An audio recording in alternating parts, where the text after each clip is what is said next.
Sword of Coming, episode 291. Untuk melihat video selengkapnya, sahabat bisa kunjungi playlist yang telah Sabta Novel sediakan. Yuk mari, kita berimajinasi bersama dan masuk ke alur ceritanya.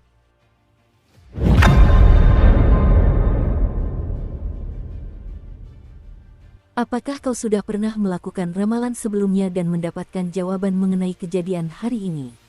Tanya Chen Pingan. Lu Tai mengangkat tangannya dan ragu sejenak sebelum melanjutkan merapikan rambut di cambangnya.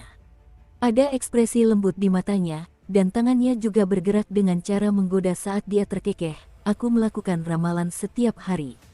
Ini adalah tugas harian yang harus diselesaikan oleh murid-murid naturalis. Jika tidak, aku pasti sudah menyuruhmu melarikan diri sejak awal. Namun, aku tidak bisa mengungkapkan rahasia-rahasia ini kepadamu. Mengungkapkannya akan membuatnya tidak efektif. Chen Pingan menatap Lu Tai sejenak sebelum berkata, jangan sampai ini terjadi lagi. Lu Tai mengerutkan bibir tanda tidak setuju dan menjawab, apa salahnya mengikuti arus. Menolak untuk meraih kesempatan baik seperti ini akan mengundang hukuman ilahi dari langit. Setelah mengatakan itu, Lu Tai menjentikkan pergelangan tangannya dan menyebabkan tongkat ritual hijau muncul di telapak tangannya. Ini adalah harta karun Saku Mawanfa yang menyimpan semua barang dan hartanya. Dia telah mengumpulkan cukup banyak kekayaan dibandingkan dengan praktisi pedang itu, Dou Zizi. Dia hanya kultivator tingkat gerbang naga, namun dia sudah mampu memiliki harta karun Saku. Namun, ini bukanlah hal yang paling mengesankan tentang dirinya. Tahukah kau apa hal yang paling mengesankan tentang dirinya? Chen Pingan menggelengkan kepalanya. Lu Tai terkekeh dan menjawab, Mawanfa adalah seorang yang disebut peternak ulat sutra, seorang kultivator yang sangat langka yang terampil memintal sutra dari kepompong. Karena itulah dia sangat menginginkan harta karun kita, bahkan sampai mengumpulkan semua kultivator itu untuk memburu kita. Mawanfa yakin bahwa dia bisa mengambil harta karun kita setelah membunuh kita. Namun, kemungkinan besar dia tidak membayangkan bahwa kita berdua adalah yang disebut sebagai pendekar pedang abadi sejak awal. Mencoba mendapatkan dua pedang terbangku yang terikat hanyalah mimpi bodoh. Namun, ceritanya berbeda untukmu, jadi jika labu penumbuh pedangmu dicuri. Chen Pingan tetap diam. Dia kurang lebih memahami konsep benda terikat dan harta karun abadi yang dimurnikan menjadi kehampaan karena dia telah memperoleh anggur manis emas dan memurnikan rantai pengikat iblis di gunung stalaktit. Benda terikat seperti pedang terbang terikat milik kultivator pedang akan lenyap menjadi ketiadaan begitu pemiliknya terbunuh. Bahkan para abadi pun akan merasa sangat sulit untuk mencegah hal ini terjadi. Namun, hal itu berbeda untuk benda-benda yang dimurnikan dengan cara normal dan disembunyikan secara rahasia di dalam titik akupuntur seseorang. Setelah seorang kultivator terbunuh, ada kemungkinan tertentu bahwa benda-benda ini akan tetap berada di dalam jiwanya yang tersisa dan tidak langsung menghilang. Namun, jika suatu barang memiliki kualitas yang sangat tinggi, bahkan ada kemungkinan barang itu dapat kembali ke dunia meskipun jiwa pemiliknya telah hancur sepenuhnya. Ada banyak alam mistis yang terbentuk dari tanah suci yang hancur di dunia, dan setelah klan abadi dipaksa untuk membukanya, justru karena alasan inilah orang-orang sering menemukan harta karun abadi berkualitas tinggi di dekat makam dan mayat para abadi yang telah meninggal. Dalam hal penyempurna Ki, sudah ditakdirkan bahwa mereka hanya akan memiliki sejumlah kecil barang terikat, jika memang memilikinya sama sekali. Mereka akan memiliki sedikit lebih banyak barang yang disempurnakan, tetapi tetap sangat sedikit sehingga bisa dihitung dengan kedua tangan. Lagi pula, semakin tinggi tingkatan alat spiritual atau harta karun abadi, semakin sulit untuk dimurnikan. Jumlah waktu, usaha, dan harta karun yang sangat langka yang dibutuhkan sudah cukup untuk membuat sebagian besar kultivator di bawah peringkat abadi bumi mengurungkan niatnya. Ada juga contoh pedang abadi dari kediaman guru surgawi Gunung Longhu. Meskipun pemiliknya adalah guru surgawi agung yang sangat kuat, mereka tetap tidak mampu memurnikan pedang abadi tersebut dan mengubahnya menjadi pedang abadi yang terikat pada mereka. Situasinya sama dengan murid kedua Taois dan pedang abadi miliknya. Terdapat banyak pendekar pedang abadi di 9 benua, dan tentu saja ada banyak pedang abadi juga. Namun, dalam hal pedang abadi sejati, hanya ada 4 di seluruh dunia. Hanya 4. Hal ini sudah terjadi selama puluhan ribu tahun. Oleh karena itulah Ruan Qiong dari kuil angin salju bersumpah untuk menempa pedang abadi yang baru, yang belum pernah ada sebelumnya dan tanpa saingan di masa depan. Jika tidak, betapa menyedihkan dan membosankannya jika generasi sekarang lebih rendah dari generasi sebelumnya dalam segala aspek. Selain itu, mengapa kultivator militer yang kuat secara luas dianggap sebagai gudang senjata berjalan?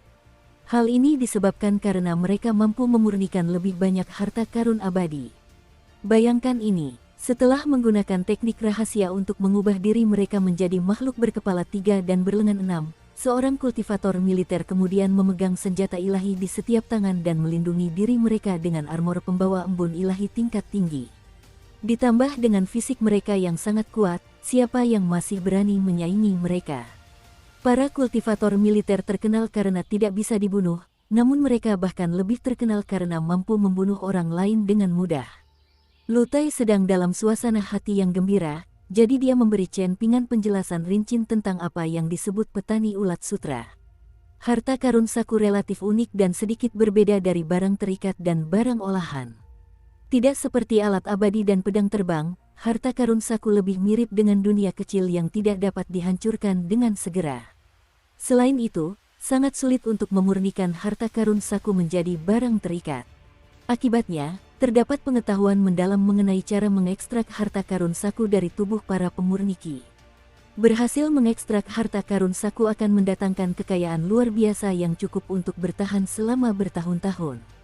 Ada tipe orang tertentu dari pegunungan yang disebut petani ulat sutra, dan orang-orang ini memiliki teknik rahasia yang diwarisi dari klan atau kekuatan yang memungkinkan mereka untuk mengekstrak harta karun dari jiwa para penyempurna Qi. Lu Tai mendecakkan lidahnya dengan heran dan melanjutkan, Ma Wanfa pasti akan menjadi sangat kaya jika dia berhasil membunuh kita. Dengan labu penunjang pedangmu dan harta karunku, mungkin dia bisa menggunakan kekayaan yang sangat besar ini untuk secara paksa naik ke tingkat immortal bumi. Lu Tai tiba-tiba menyipitkan matanya dan bertanya sambil tersenyum, kau tidak akan bertanya bagaimana aku membunuh kultivator tingkat gerbang naga itu. Chen Pingan mundur selangkah sebelum memanggil pedang pertama dan ke-15 dari labu penumbuh pedangnya. Pedang-pedang terbangnya melayang di kiri dan kanannya, melindunginya dari bahaya. Bagaimana kau bisa mengetahui jati diriku? Tanya Lu Tai dengan rasa ingin tahu. Chen Pingan menunjuk lengannya tanpa ekspresi. Tidak ada tali 5 warna yang diikatkan di lengan Lu Tai. Selain itu, Chen Pingan memiliki firasat bahwa ada sesuatu yang aneh tentang Lu Tai meskipun dia sengaja bersikap feminin. Segalanya tampak tidak senatural biasanya. Tidak hanya itu, tetapi mengapa Lu Tai bersikeras menjelaskan identitas Ma Wanfa sebagai peternak ulat sutra? Seolah-olah dia sengaja mencoba menyembunyikan sesuatu. Namun, jawaban Lu Tai atas pertanyaan awal Chen Pingan tentang ramalan benar-benar sempurna. Inilah yang membuat situasi ini begitu aneh. Mungkin Ma Wanfa juga seorang kultivator iblis. Dia tidak hanya terampil dalam teknik ilusi, tetapi juga mahir dalam menangkap dan menginterogasi jiwa. Ekspresi Lu Tai awalnya gelap dan dingin, namun akhirnya berubah menjadi ekspresi menahan tawa. Pada akhirnya, ia tak kuasa menahan tawa sambil memegang perutnya. Ia menunjuk Chen Pingan dan tertawa, jika itu orang lain, tindakanku yang sengaja menyimpan tali 5 warna, berpura-pura canggung, dan menunjukkan sedikit niat membunuh akan sia-sia. Aku sama saja seperti mengedipkan mata kepada orang buta. Namun, itu tepat untukmu, Chen Pingan. Baiklah, aku tahu kau terluka oleh serangan Dou Zizi ke jantungmu, jadi cepatlah muntahkan darah yang tersangkut di tenggorokanmu. Jika tidak, kau akan menderita efek samping jika membiarkannya terlalu lama. Melihat Chen Pingan masih sama sekali tidak mau mempercayainya, Lu Tai tertawa terbahak-bahak hingga hampir menangis. Ujung jarum, duri gandum, tunjukkan diri kalian, katanya pelan. Sebuah pedang terbang raksasa muncul di udara, dan di sampingnya terdapat pedang terbang ramping berwarna kuning keemasan. Chen Pingan menghela napas lega. Setelah memastikan identitas Lu Tai, dia buru-buru berbalik dan memuntahkan seteguk darah. Kemudian dia menatap tajam Lu Tai dan meraung, Lu Tai. Lu Tai menjentikkan jarinya, setelah itu ujung jarum dan bulu gandum kembali ke tempat istirahat masing-masing di titik akupunkturnya. Sementara itu, kipas bambu lipat muncul lagi di tangan Lu Tia, Berayun lembut maju mundur sambil dia tersenyum bahagia dan berkata, siapa yang menyuruhmu untuk mengampuni anak-anak kecil itu? Chen Pingan sangat marah hingga ingin menendang Lu Tai lagi. Namun, Lu Tai tiba-tiba membungkuk dan menangkupkan tangannya ke mulutnya, darah merembes keluar dari sela-sela jarinya. Mengejar seorang kultivator tua yang licik di tingkat gerbang naga yang memiliki harta karun saku bukanlah hal yang terlalu sulit. Namun, untuk sampai membunuhnya berpotensi membutuhkan kekuatan tempur yang setara dengan kultivator tingkat inti emas. Dengan demikian, Lu Tai jelas telah membayar harga yang mahal untuk membunuh Ma Wanfa. Chen Pingan mencubit ujung anggur manis emas dengan dua jari sebelum menarik sedikit dan secara mengejutkan melepaskan seluruh jubah Dao dari tubuhnya. Dia dengan ringan melemparkannya ke arah Lu Tai yang gemetar dan berkata dengan mengerutkan kening, cobalah memakai ini. Aku sudah menghilangkan batasan pada jubah ini. Lu Tai menangkap jubah Dao emas itu, dan dia tampaknya tidak melakukan apapun sebelum anggur manis emas langsung muncul di tubuhnya. Ia terjatuh ke tanah dan menarik napas dalam-dalam. Setelah menyilangkan kakinya, ia mengangkat jari dan dengan kuat menyeka darah dari bibirnya, sambil mengumpat. Bahkan dalam keadaan seperti itu, Lu Tai tetap tidak terlihat kasar sama sekali. Aku tidak akan berantakan seperti ini jika aku tidak menelan pil dan ramuan alkimia itu seperti roti dan teh agar tetap berada di puncak kekuatanku sepanjang waktu. Jika kita membagi harta Ma Wanfa menjadi dua, maka kau akan untung besar sementara aku akan menderita kerugian besar. Chen Pingan berjongkok di samping Lu Tai dan dengan santai menancapkan pedang ketertarikan mendalam ke tanah, sambil mendengus dan menjawab, pedang Do Zizi adalah milikku. Namun, semua yang lain bisa menjadi milikmu. Mata Lu Tai membelalak kaget, dan dia memarahi dengan marah, pedang ini adalah harta paling berharga, oke. Ini adalah pedang yang bahkan Grandmaster bela diri di tingkat pemurnian roh pun bisa gunakan. Do Zizi pasti telah mengorbankan sebagian besar kekayaannya untuk mendapatkan harta abadi ini kala itu. Mungkin dia bahkan mengorbankan seluruh kekayaannya, dan itulah mengapa dia setuju untuk membantu Ma Wanfa merampok kita kali ini. Chen Pingan menyeringai dan menjawab, aku tidak peduli dengan semua ini. Aura Lu Tai menjadi jauh lebih stabil setelah ia mengenakan anggur manis emas, dan ia berkata, baiklah, mari kita tinjau kembali pertempuran ini sekarang. Formasi yang dibuat oleh kultivator formasi tua itu disebut formasi pemindah gunung. Formasi ini dapat menyebabkan jiwa-jiwa di dalamnya goyah dan melambat seolah-olah mereka sedang mencoba memindahkan gunung.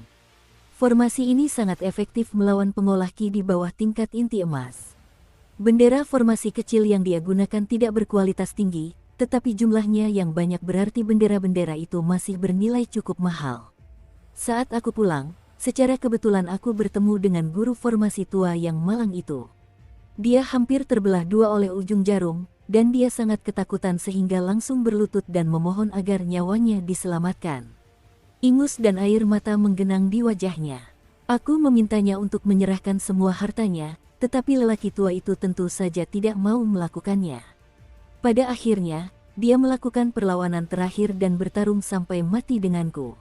Aku tidak punya pilihan selain mengakhiri hidupnya. Setelah itu, aku juga memeriksa jiwa lelaki tua itu untuk menentukan apakah dia menyembunyikan harta karun atau harta abadi yang telah dimurnikan. Hal ini menyebabkan luka-lukaku menjadi semakin parah.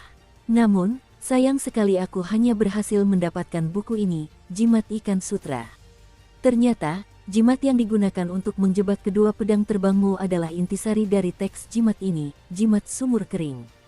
Jimat ini termasuk dalam tingkatan yang lebih rendah daripada jimat sarung pedang dan jimat penyegel gunung yang telah kusebutkan sebelumnya, tetapi ini adalah jimat yang cukup menarik dengan sendirinya. Membawa buku ini kembali ke klan saya dan menempatkannya di perpustakaan kitab suci juga akan menjadi perbuatan yang terpuji bagi saya. Jika kau membunuh guru formasi tua itu, maka kita berdua bisa membagi hartanya menjadi dua dan aku tidak perlu memperparah lukaku. Namun, sekarang setelah aku mempertaruhkan separuh hidupku untuk membunuh guru formasi tua itu, bagaimana kau bisa memintaku untuk membagi hartanya menjadi dua? Betapa menjengkelkannya itu. Kulturis iblis itu mengorbankan pot tanah liatnya untuk menahanku, jelas Chen Pingan. Jika bukan karena jubah daoku, aku hampir gagal menghalangi energi yin yang melambung tinggi dan awan besar asap hitam yang berputar-putar. Dalam hal itu, kastil di kejauhan akan dibantai secara brutal olehnya. Mereka akan menderita malapetaka yang tak terduga dan tidak pantas. Lu Tai mengangkat tongkat ritual di tangannya dan berkata, tongkat ritual hijau ini diukir dari bahan yang bahkan lebih langka daripada koin hujan biji-bijian. Ini adalah bahan yang hanya dapat ditemukan melalui keberuntungan, bukan niat. Akibatnya, harta karun saku ini jauh lebih berharga daripada harta karun saku biasa. Namun, isi di dalamnya tidak terlalu istimewa. Ada beberapa harta karun biasa seperti emas dan perak, serta tumpukan besar relik antik dan pernak-pernik kecil. Namun, kemampuan penilaian Mawanfa sangat mengejutkan, dan banyak harta karun dalam koleksinya sebenarnya adalah barang palsu berkualitas rendah.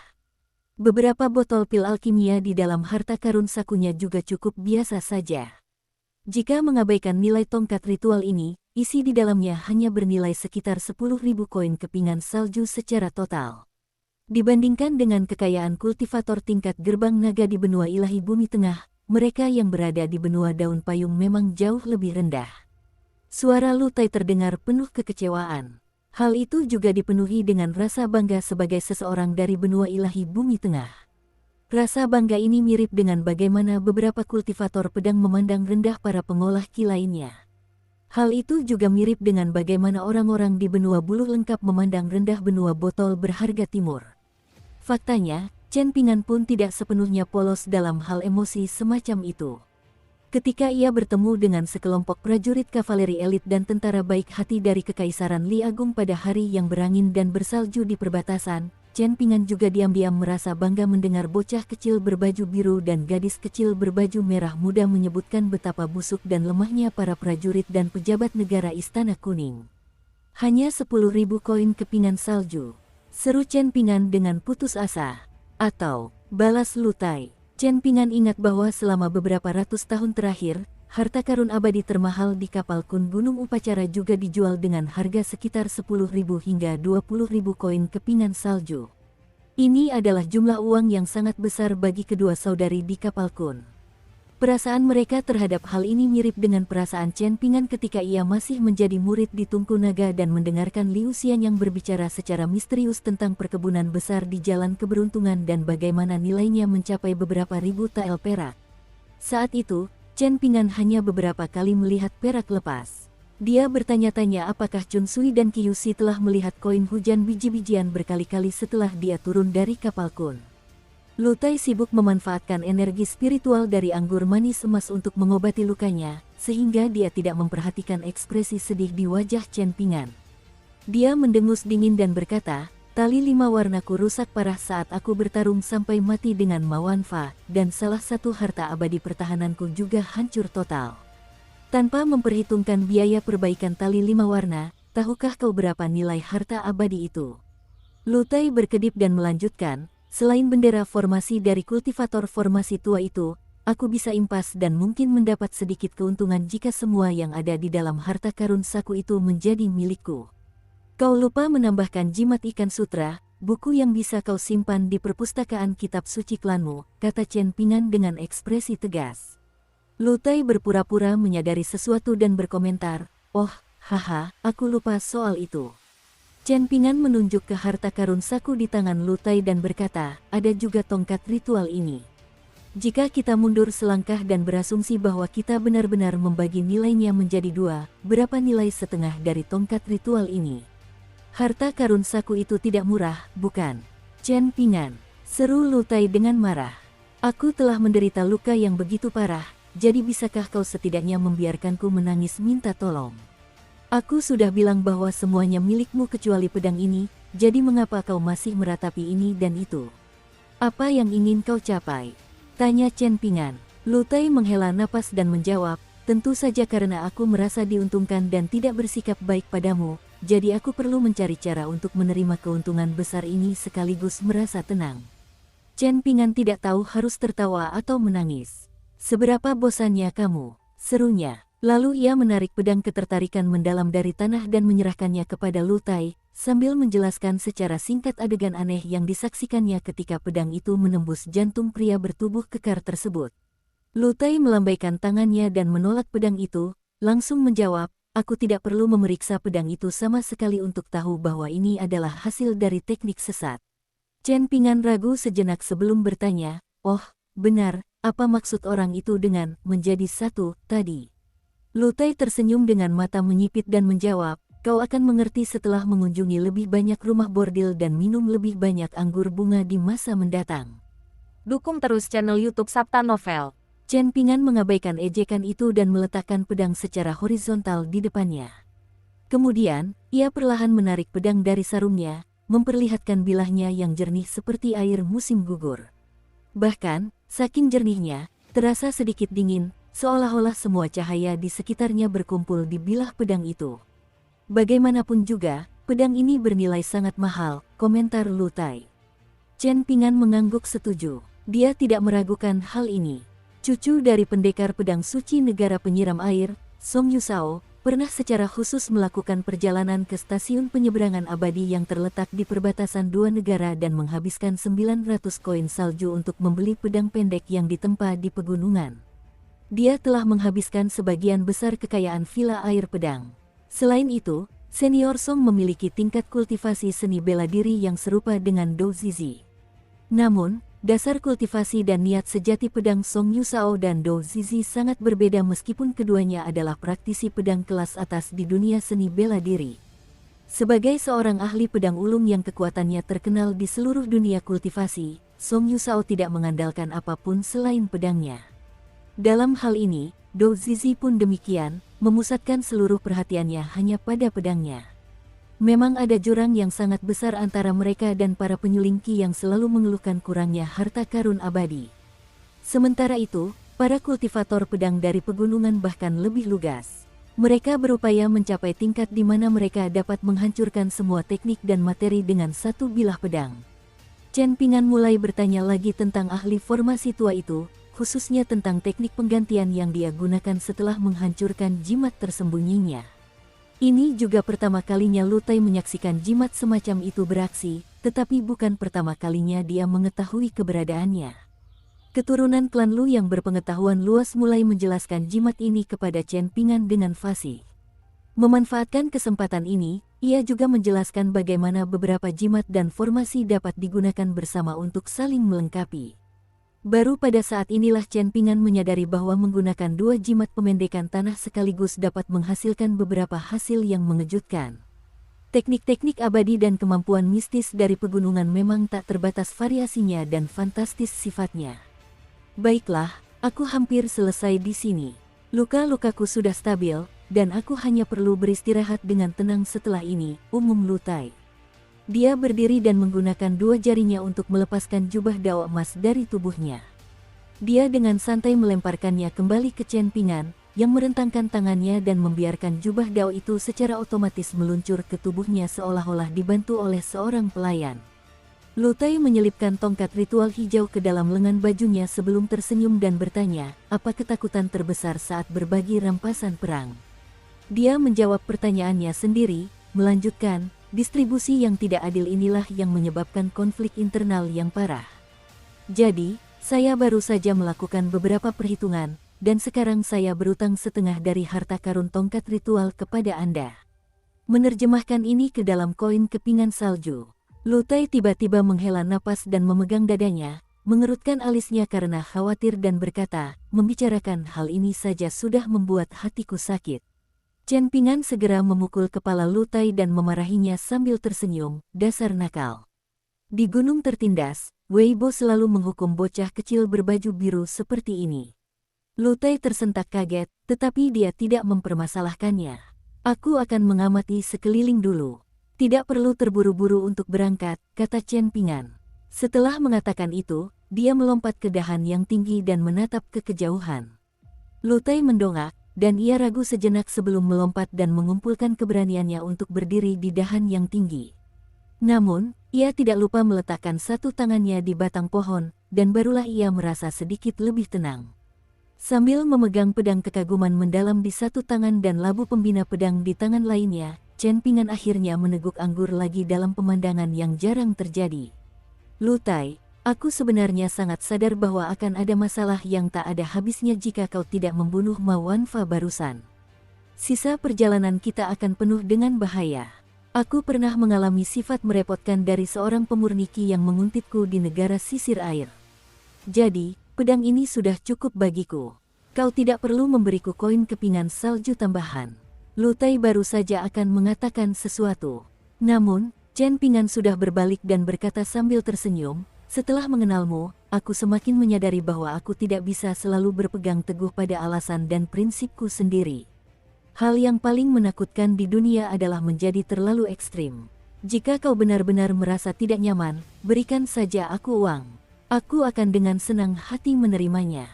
Lu Tai tidak berkata apa-apa, dan dia memutuskan untuk langsung menyandarkan punggungnya ke batang pohon. Dia tersenyum dan mengambil cermin tembaga, memeriksa penampilannya dari semua sudut sambil mulai merapikan rambutnya dengan hati-hati dan bersenandung riang. Kuda tidak akan menjadi gemuk tanpa diberi makan di malam hari, dan orang tidak akan menjadi kaya tanpa mendapatkan keberuntungan besar. Chen Pingan mengalihkan pandangannya dari Lu Tai, tak tahan dengan tingkah lakunya yang kekanak-kanakan. Namun, tiba-tiba ia mengerutkan kening dan memperingatkan, orang-orang sedang menuju ke sini. Lu Tai mengikuti pandangan Chen Pingan, namun ia dengan cepat mengalihkan perhatiannya kembali ke cermin riasnya dan berkata, mereka hanyalah sekelompok orang kasar dari dunia kultivasi.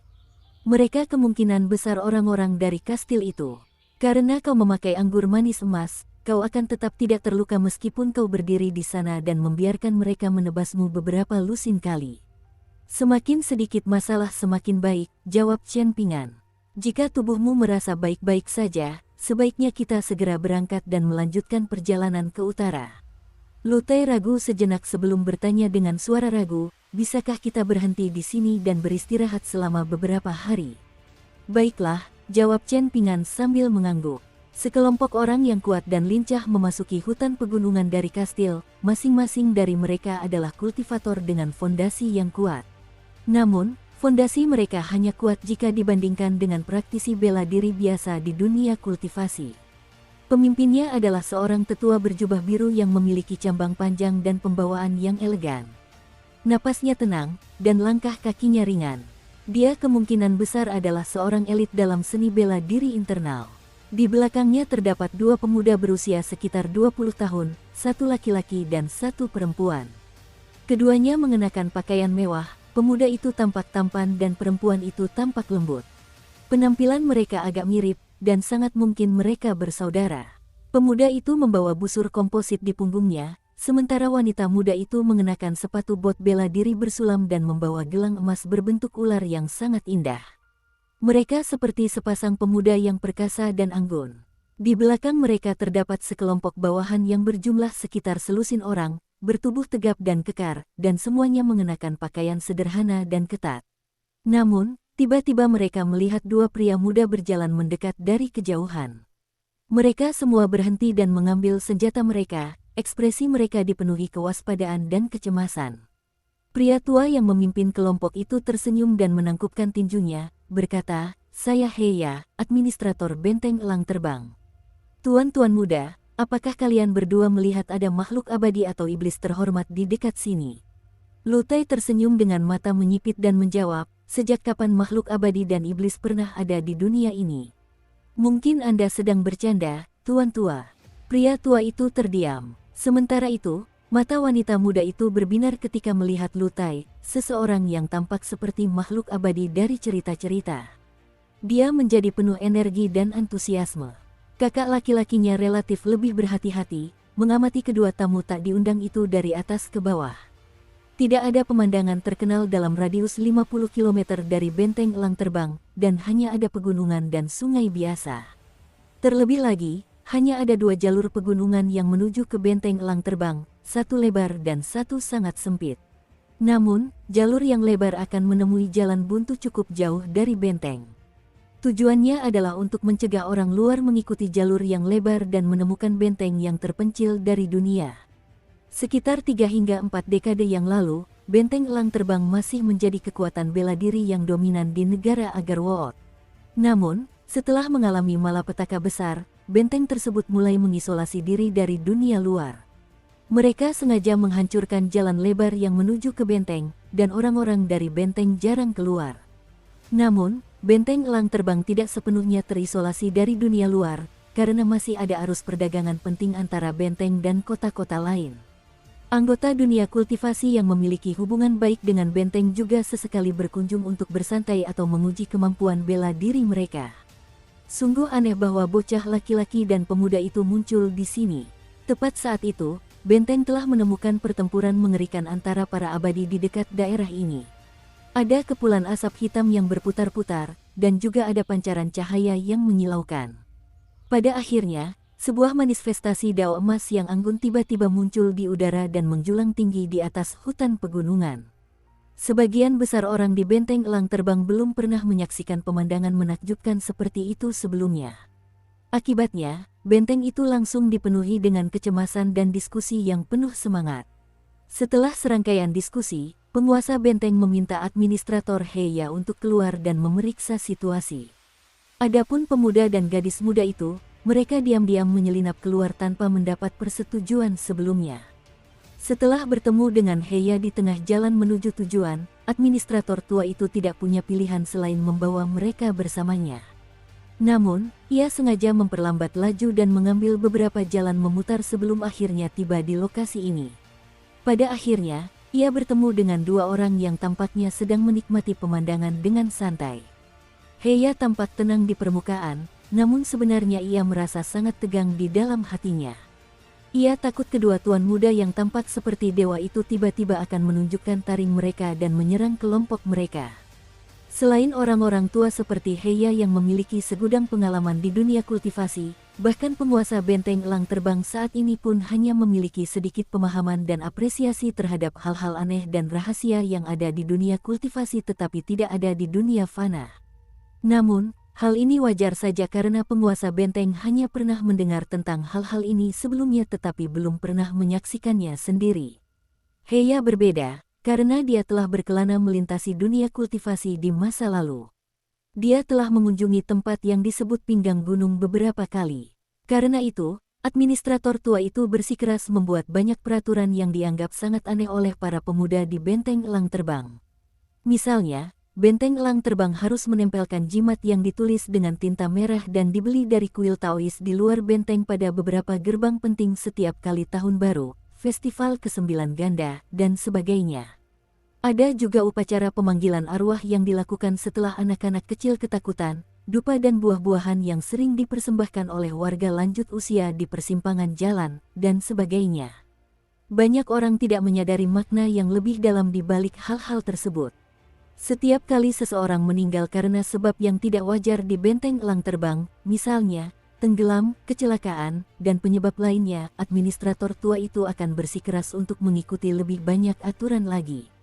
Siapa pemuda dan pria kuat yang membawa peti mati dan menguburkan orang yang meninggal, di mana orang yang meninggal dikuburkan, siapa yang lahir pada jam berapa yang bertanggung jawab untuk berjaga pada hari apa, siapa yang bertanggung jawab untuk mempersembahkan dupa selama 7 hari pertama, dan seterusnya. Ada cukup banyak aturan untuk membuat para pemuda merasa sangat kesal. Lu Tai pertama-tama bertanya kepada lelaki tua itu apakah dia berasal dari benteng. Setelah menerima jawaban afirmatif, Lu Tai tersenyum dan bertanya apakah mereka bisa pergi ke benteng untuk tinggal beberapa hari karena berkemah di hutan belantara selama beberapa waktu terakhir sangat tidak tertahankan. Administrator tua itu sangat ragu-ragu, namun wanita muda dengan gelang emas itu sudah mengangguk setuju. Chen Pingan menggelengkan kepalanya secara halus sebagai tanda ketidaksetujuan. Wanita muda ini terlalu ceroboh. Apakah dia benar-benar tidak takut mengundang serigala ke dalam benteng? Melihat pemuda berbaju biru yang menatapnya sambil tersenyum, administrator tua itu tiba-tiba tersenyum riang dan menjawab, siapapun yang datang ke sini adalah tamu. Kalian berdua telah datang dari jauh, jadi sudah sepatutnya benteng elang terbang menyambut kalian dengan hangat sekarang setelah kita bertemu. Lu Tai dan Chen Pingan mengikuti rombongan orang-orang tersebut ke benteng elang terbang yang terletak 5 hingga 6 km jauhnya. Namun, jalan pegunungan yang berliku-liku berarti mereka harus berjalan kaki lebih dari 5 hingga 6 km. Saat mereka berjalan, wanita muda itulah yang terus-menerus mengobrol santai dengan Lu Tai. Berjalan di depan mereka, administrator Heya terus menajamkan telinganya sepanjang waktu, tidak ingin melewatkan sepatah kata pun. Nama keluarga penguasa benteng itu adalah Huan. Wanita muda itu bernama Huan Su, dan kakak laki-lakinya bernama Huan Chang. Menurut catatan silsilah klan Huan, mereka pindah dari negara Lasting Yi ke negara Agarwold lebih dari 600 tahun yang lalu untuk menghindari kobaran api perang. Balai leluhur mereka disebut Balai Zonying. Chen Pingan sama sekali tidak mengerti hal-hal itu. Namun, Lu Tai mampu berbicara tentang apa saja, dan ia merujuk pada banyak sumber dan buku lain saat membahas keistimewaan nama keluarga Huan dengan wanita muda itu. Chen Pingan tetap tidak dapat memahami percakapan mereka. Jalan setapak yang rata dan rapi tampak di bawah kaki mereka ketika mereka mendekati benteng elang terbang. Lu Tai mendongak dan tersenyum. Seorang wanita yang menggigil mengenakan mantel bulu berdiri di depan pagar yang terletak di bangunan tertinggi di benteng itu. Ia tampak cemas sambil memperhatikan jalan di luar benteng, dan hanya merasa lega setelah samar-samar melihat putrinya di kejauhan. Namun, wanita itu sendiri tidak menyadari sesuatu, dan tak seorang pun di benteng elang terbang pernah bisa melihatnya. Darah mengalir dari ketujuh lubang di wajahnya, berdesir dan membuatnya tampak sangat menyedihkan. Matahari bersinar terang di luar pagar, namun suasana di dalam pagar agak gelap dan suram. Jika seseorang berdiri terlalu lama di dekat wanita itu, ia akan merasakan sedikit hawa dingin di kulitnya seolah-olah sedang terendam di sungai yang dingin. Dengan demikian, wanita itu telah berganti-ganti banyak pelayan selama beberapa tahun terakhir. Tanpa terkecuali, semua pelayan tersebut menjadi sakit dan lemah setelah melayaninya untuk beberapa waktu. Namun, sebagian besar dari mereka akan pulih setelah meninggalkan sisi wanita itu. Seiring berjalannya waktu, hal ini tidak lagi tampak aneh dan malah menjadi hal yang diterima dan wajar.